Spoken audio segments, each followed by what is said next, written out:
সহজ লেসন তোমাদের সকলকে স্বাগত। আজকে আমরা ষষ্ঠ শ্রেণীর প্রথম পর্যায়ক্রমিক মূল্যায়ন 2025 সালের ভূগোল বিষয়ের সম্পূর্ণ উত্তর সহ নমুনা প্রশ্নপত্র সেট 5 সম্পর্কে আলোচনা করব।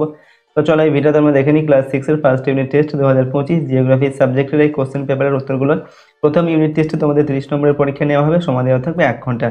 এই প্রশ্নোত্তরের পিডিএফ গুলো আমাদের সহজ লেসন অ্যাপের মধ্যে দেওয়া আছে, অ্যাপের লিংক ডেসক্রিপশন বক্সে রয়েছে। এখান থেকে তোমরা অ্যাপটিকে ডাউনলোড করে চাইলে প্রশ্ন এবং উত্তরের পিডিএফ গুলো নিতে পারো। দেখো এই কোশ্চেন পেপারের 1 নম্বর থেকে বলা হচ্ছে সঠিক উত্তরটি বেছে নিয়ে লেখো। এখানে 6টি প্রশ্ন দেওয়া আছে, প্রশ্নের মান 1 নম্বর করে। 1 × 6 = 6। একের দেখে উষ্ণতা ও উজ্জ্বলতা দুটি সব থেকে বেশি হয় হলুদ তারায়, সাদা তারায় না নীল তারায়? তো উষ্ণতা ও উজ্জ্বলতা দুটি সব থেকে বেশি হয় সাদা তারায়।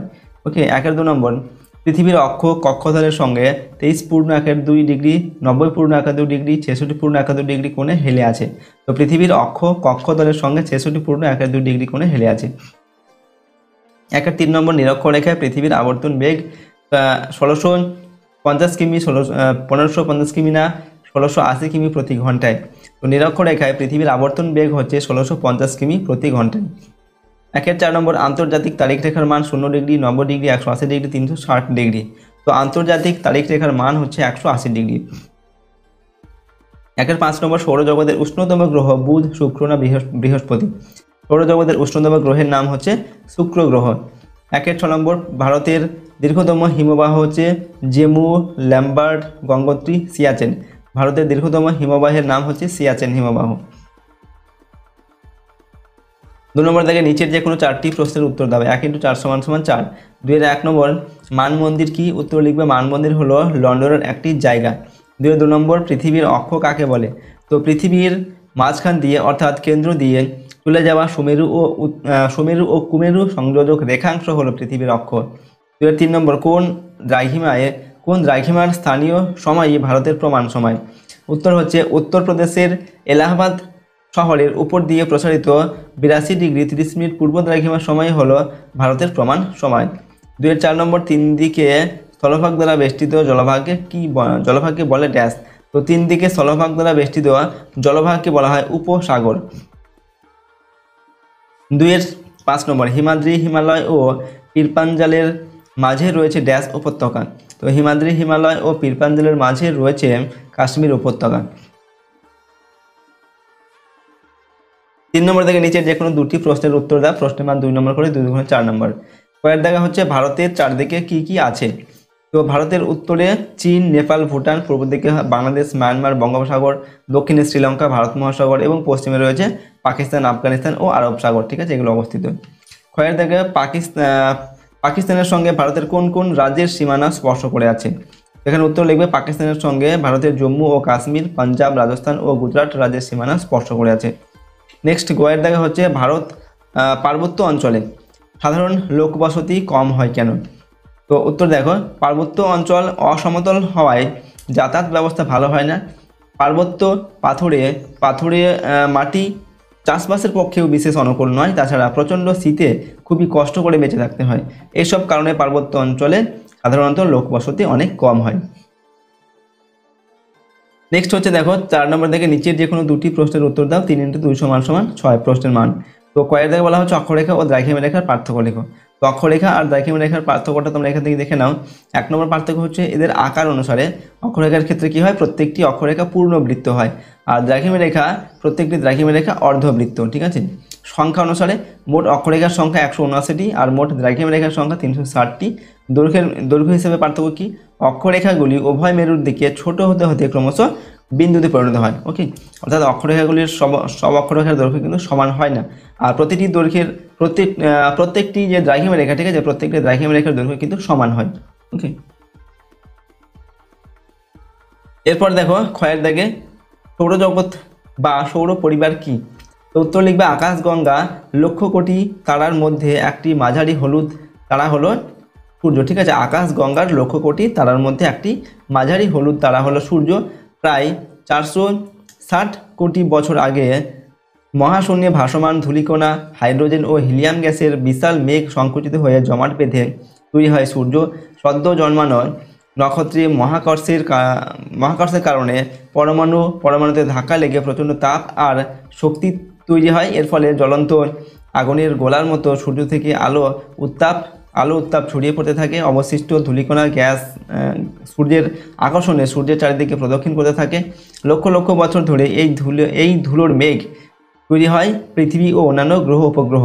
এই সব কিছু নিয়েই সৃষ্টি হয় সৌরজগৎ অর্থাৎ সোলার সিস্টেম বা সৌর পরিবার, যার কেন্দ্রে অবস্থান করছে স্বয়ং সূর্য। সূর্যকে ঘিরে গ্রহ উপগ্রহ গ্রহাণুপুঞ্জ প্রভৃতি প্রদক্ষিণ করে চলেছে। এই হচ্ছে সৌরজগৎ বা সৌর পরিবার। বইয়ের দিকে আন্তর্জাতিক তারিখ রেখাকে বাঁকিয়ে আঁকা হয়েছে কেন? তো আন্তর্জাতিক তারিখ রেখাটি 180 ডিগ্রি দ্রাঘিম রেখাকে মোটামুটি অনুসরণ করে আঁকা হয়েছে। আন্তর্জাতিক তারিখ রেখাটি প্রধানত জলভাগের উপর দিয়ে প্রসারিত হলেও 180 ডিগ্রি দ্রাঘিমা রেখা সামান্য কয়েকটি স্থানে স্থলভাগের উপর দিয়ে অবস্থান করছে। ঠিক আছে, সেই সব স্থলভাগে অবস্থিত পাশাপাশি দুটি স্থানের সময় ও তারিখ নিয়ে তাই খুবই বিভ্রাটের সৃষ্টি হয়।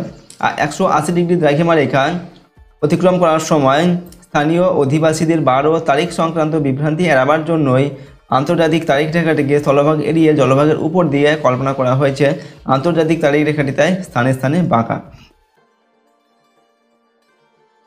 5 নম্বর থেকে নিচের যে কোনো দুটি প্রশ্নের উত্তর দাও। প্রশ্নের মান 5 নম্বর করে এখানে 5 তো ওখানে 10 নম্বর দেওয়া আছে। কয়ের দেখা হচ্ছে সিন্ধু নদের গতিপথ বর্ণনা করো। তো সিন্ধু নদের গতিপথ হচ্ছে কি উৎস বা পার্বত্য প্রবাহ তিব্বতের মানস সরোবরের নিকট কৈলাস পর্বতের সিনকা বা হিমবাহ থেকে উৎপন্ন হয়েছে।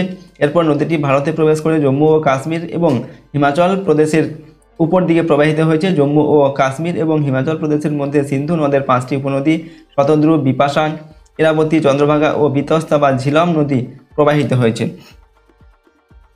এর মধ্য প্রবাহ হচ্ছে কি সিন্ধু নদীটি এরপর পাকিস্তানে প্রবেশ করে। এই অংশে সিন্ধু নদ আর 5টি উপনদীর সঙ্গে মিলিত হয়েছে, তার 5টি উপনদীর সঙ্গে মিলিত হয়েছে। ঠিক আছে, বদ্বীপ প্রবাহ পরবর্তী পর্যায়ে সিন্ধু নদের মিলিত প্রবাহ পাকিস্তানের উপর দিয়ে প্রবাহিত হয়ে আরব সাগরে গিয়ে মিশেছে। পরের দেখা হচ্ছে হিমালয় কথার অর্থ কি? হিমাদ্রি ও হিমাচল হিমালয় সম্পর্কে লেখো। ওকে, তো হিমালয় কথাটির অর্থ হচ্ছে বরফের গৃহ। এরপর লিখছি আমরা হিমাচল হিমালয় সম্পর্কে। তো হিমাচল হিমালয় হচ্ছে শিবালিক হিমালয়ের উত্তরে এবং হিমাদ্রি হিমালয়ের দক্ষিণে গড়ে 2000 মিটার থেকে 3300 মিটার উঁচু এবং 60 কিলোমিটার থেকে 80 কিলোমিটার চওড়া পর্বতশ্রেণী হিমাচল হিমালয় বা অবহিমালয় নামে পরিচিত। বহু যুগ ধরে ক্ষয়ের ফলে হিমাচল হিমালয় বহু অংশে বিচ্ছিন্ন হয়ে গেছে। পীরপাঞ্জাল ওকে ধৌলাধর, মুসৌরি প্রভৃতি এই অঞ্চলের প্রধান পর্বতশ্রেণী। হিমাচল হিমালয় উত্তরে ক্রমশ ঢালু হয়ে হিমাদ্রি হিমালয়ে মিশেছে। নেক্সট আমরা হিমাদ্রি হিমালয় সম্পর্কে লিখছি। তো হিমাচল হিমালয়ের উত্তরে অবস্থান করছে পৃথিবীর সর্বোচ্চ পর্বত শ্রেণী হিমাদ্রি হিমালয় বা উচ্চ হিমালয়। এই পর্বত শ্রেণীর গড় উচ্চতা হচ্ছে 6000 মিটারের বেশি। হিমালয় পর্বতের এই অংশটি বছরের সবসময় বরফে ঢাকা থাকে বলে একে হিমাদ্রি বা হিমগিরি বলা হয়। পৃথিবীর সর্বোচ্চ পর্বতশৃঙ্গ মাউন্ট এভারেস্ট হিমাদ্রি হিমালয়ে অবস্থিত। গয়ের দাগে পশ্চিমবঙ্গের মরু অঞ্চলের বর্ণনা দাও। ওকে, দক্ষিণ ভারতের গঙ্গা নদী কাকে বলে? তো দেখো, রাজস্থানের একেবারে পশ্চিম দিক বরাবর অবস্থিত এই অঞ্চলটি ভারতের বৃহত্তম মরু অঞ্চল। এর নাম হচ্ছে থর মরুভূমি। যতদূর তাকানো যায় শুধু বালি আর পাথর, কোথাও গাছপালা নেই। খুব ছোট ছোট অনিত্যবহ নদী দেখা যায়। এই নদীগুলিতে সারা বছর জল থাকে না। অল্প জল থাকায় নদীগুলো সমুদ্রে পৌঁছাতে পারে না, যেমন লুনি। ওকে, দীর্ঘদিন ধরে অল্প বৃষ্টির জন্য অঞ্চলটি মরুভূমিতে পরিণত হয়েছে। এখানে চাষবাস একেবারে হয় না বললেই চলে, তাই এখানে খুব কম মানুষ বসবাস করে। এরপর দেখো, কাবেরী নদী দক্ষিণ ভারতের গঙ্গা নামে পরিচিত। ঠিক আছে, এইভাবে আমরা প্রশ্নের উত্তরটিকে লিখলাম। তো এই ভিডিওতে আমরা তোমাদের ক্লাস 6-এর ফার্স্ট ইউনিট টেস্ট 2025 সালের জিওগ্রাফি বা ভূগোল বিষয়ের একটি মডেল কোশ্চেন পেপারের সম্পূর্ণ উত্তর আলোচনা করলাম। প্রশ্নোত্তরগুলো অবশ্যই তোমরা ভালোভাবে মুখস্থ করে নিয়ে প্র্যাকটিস করবে। এগুলো তোমাদের প্রথম ইউনিট টেস্টের ক্ষেত্রে কিন্তু অত্যন্ত গুরুত্বপূর্ণ প্রশ্নোত্তর। আর যদি এই চ্যানেলে নতুন হয়ে থাকে অবশ্যই চ্যানেলটিকে সাবস্ক্রাইব করে রাখবে। পাশের বেল আইকনে প্রেস করার পর অল অপশানটি সিলেক্ট করবে। ভিডিওটিতে অবশ্যই লাইক করবে এবং ভিডিওটিকে বন্ধু বান্ধবের সঙ্গে শেয়ার করবে। আর যদি এই প্রশ্ন এবং উত্তরের পিডিএফগুলো পেতে চাও তাহলে সহজ লেসন অ্যাপটিকে ইনস্টল করবে। অ্যাপের লিঙ্ক ডেসক্রিপশন বক্সে দেওয়া আছে, সেখান থেকে তোমরা অ্যাপটিকে ডাউনলোড করে চাইলে প্রশ্নোত্তরের পিডিএফগুলো নিতে পারো। তো আজকে আমরা ভিডিওটিকে এখানেই শেষ করছি। সম্পূর্ণ ভিডিওটি দেখার জন্য অসংখ্য ধন্যবাদ।